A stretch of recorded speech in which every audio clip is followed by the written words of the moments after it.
வணக்கம் ஆபிரகாம். திருப்பூர் அருகே அரிசி ஆலையில் பதுக்கி வைக்கப்பட்டிருந்த 24 டன் ரேஷன் அரிசி பறிமுதல் செய்யப்பட்டு மில் உரிமையாளர் உட்பட 2 பேர் கைது செய்யப்பட்ட சம்பவமானது திருப்பூர் மாவட்டத்தில் பெரும் பரபரப்பை ஏற்படுத்தியுள்ளது.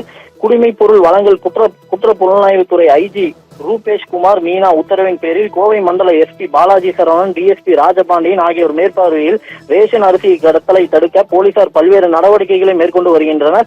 இந்நிலையில் திருப்பூர் மாவட்டம் அவனாசி அடுத்த ஆட்டையம்பாளையத்தில் உள்ள குமார் மாடர்ன் ரைசிங் மில் என்ற அரிசி ஆலைக்கு 2 சக்கர வாகனங்கள் மற்றும் 4 சக்கர வாகனங்கள் மூலம் ரேஷன் அரிசி கடத்தி செல்வதாக எஸ்பி பாலாஜி சரவணனுக்கு கிடைத்த ரகசிய தகவலின் பேரில் அவரது மேற்பார்வையில் டிஎஸ்பி ராஜபாண்டியன், இன்ஸ்பெக்டர் ராஜகுமார், எஸ்ஐ குப்புராஜ் மற்றும் போலீசார் அதிரடியாக சம்பந்தப்பட்ட அரிசி ஆலையில் சோதனை செய்தனர். அப்போது அங்கு தமிழ்நாடு அரசால் இலவசமாக வழங்கப்படும் 24 டன் ரேஷன் அரிசி இருந்தது கண்டுபிடிக்கப்பட்டது.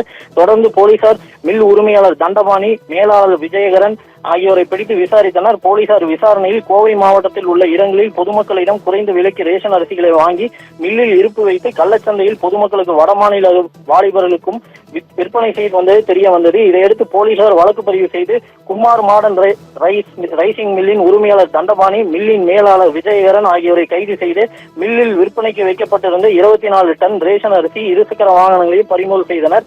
திருப்பூர் அருகே மில் உரிமையாளர் ரேஷன் அரிசி கடத்திய வழக்கில் கைது செய்யப்பட்ட சம்பவமானது திருப்பூர் மாவட்டத்தில் உள்ள மில் உரிமையாளர்கள் மத்தியில் பெரும் பீதியை ஏற்படுத்தியுள்ளது. ஆபிரகாம்.